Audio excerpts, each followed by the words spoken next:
With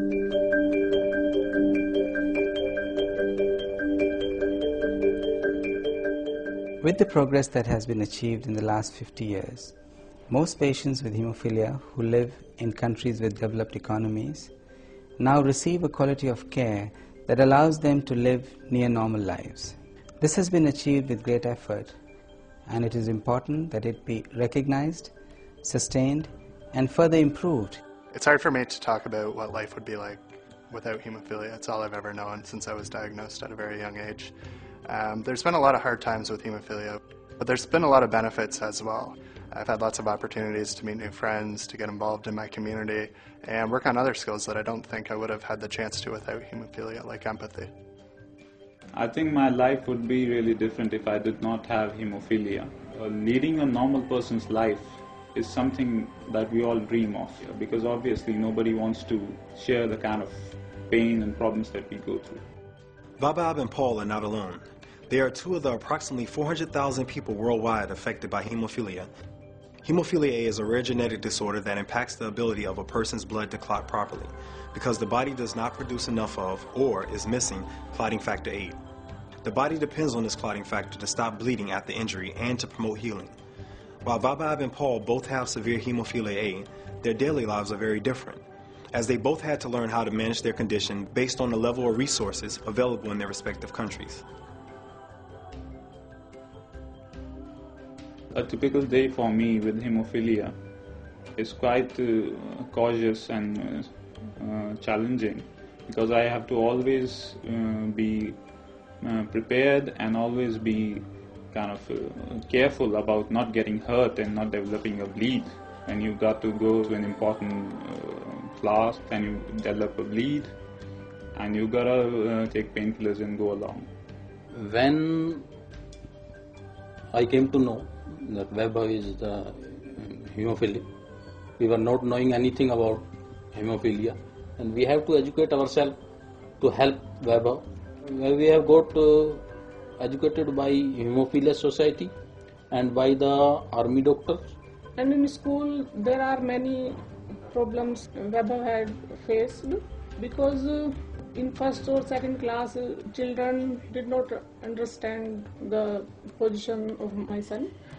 Gradually children understand the problem. Ever since I was a little child, I was not allowed to participate in a lot of activities that were physically tough or physically challenging, because there was always a risk of me developing a bleed or getting hurt.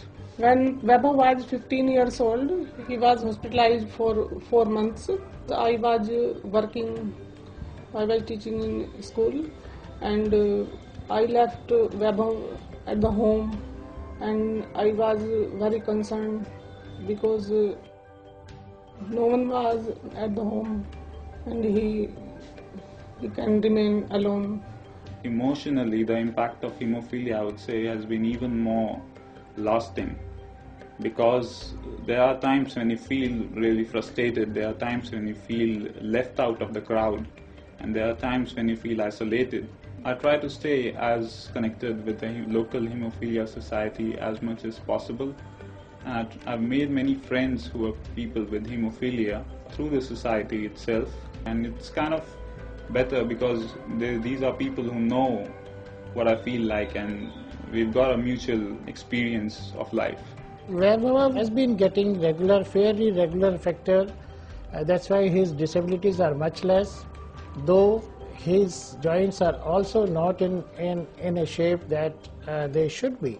He has synovitis in 3 joints, 3 major joints, and the muscles are pretty weak, so he still needs to work on this. I manage hemophilia by treatment with on-demand factor 8 infusion whenever I need it, and I visit my local comprehensive hemophilia treatment centers whenever needed. There are many other persons with hemophilia who are not that lucky, who have no access to these facilities and unlimited factor availability. So they end up with a lot more disabilities because they are not treated adequately. I'm very hopeful about my future and about my career. I'm expecting my career to be very hectic and strenuous, but I think that with proper medical care and proper prevention, I'll be able to cope. As a person with hemophilia, it's important for me to do the things that I've learned at a young age, like taking my factor concentrate and knowing my limitations. Although hemophilia poses its challenges for me, I'm still able to lead a relatively normal life. When Paul was diagnosed, we were very frightened, and we went through typical stages of change and of receiving bad news. First, we didn't believe it. Then we wondered, we kind of fretted, why us? And we felt very sorry for ourselves. And then quickly moved into, this is it, what do we need to do, how can we learn and care for Paul as best we can so he will be safe and have a good quality of life. At first, when you're the caregiver and responsible for your children, it's pretty easy. You can protect them within their own home, you're there to constantly watch them. But then suddenly, you have to find a sitter so you can go to work. You have to then send your child off to go to school, and then you're dealing with other people, and so you have to do your very best to educate them, but not to scare them. I learned to do self-infusion probably at the age of 9 at camp. It gave me a lot of independence. That was the first step, kind of going from a boy to being an adult. I'm very grateful though that as a teenager, the treatment team and my parents both encouraged me to take more responsibility and be more informed so that I could eventually advocate for myself. Paul has severe factor VIII deficiency, so we see him annually for his comprehensive care visit, where he'll see the hematologist, the physiotherapist, the social worker, and the member of the Hemophilia Society, as well as the nurse coordinator.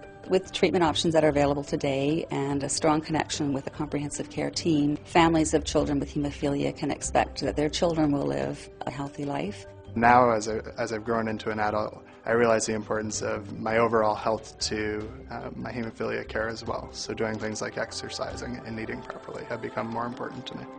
My goals for the future are to go back to school and do a master's degree or teacher's college. I hope to teach at the high school or university level one day. Hope to keep on working with the Hemophilia Society in some way, and eventually I want to start a family of my own. As we've seen with Vaibhav and Paul, thanks to advances in bleeding disorder care, including comprehensive care, clinical experience, and factor replacement therapies, people are living longer, more fulfilling lives than ever before. However, great disparities still exist, as most people with bleeding disorders do not have access to adequate care. When I was a little child, the kind of treatment available was nowhere close to what it is today. I really hope that the hemophilia community in India and around the world get proper access to proper comprehensive care and treatment so that they can manage their conditions better. To improve the standard of care, several issues need to be addressed. First, we need to develop and strengthen advocacy organizations that work to educate people with hemophilia, their care providers, and the broader community, and also allocate resources for training healthcare professionals in the management of this condition. It is equally important to engage with local governments so that they make hemophilia care a priority and then allocate adequate resources for clotting factor concentrates for therapy. The ultimate goal for people with bleeding disorders is to find a cure. In the meantime, we need to remain vigilant about ensuring we have a high quality of life, and not only where I'm from, but for everybody around the world. It is the central mission of the World Federation of Hemophilia to promote and sustain better diagnosis and comprehensive care for these people all over the world. We need to continue our efforts to provide treatment for all. Visit wfh.org/TFA series for more information on hemophilia and how you can help.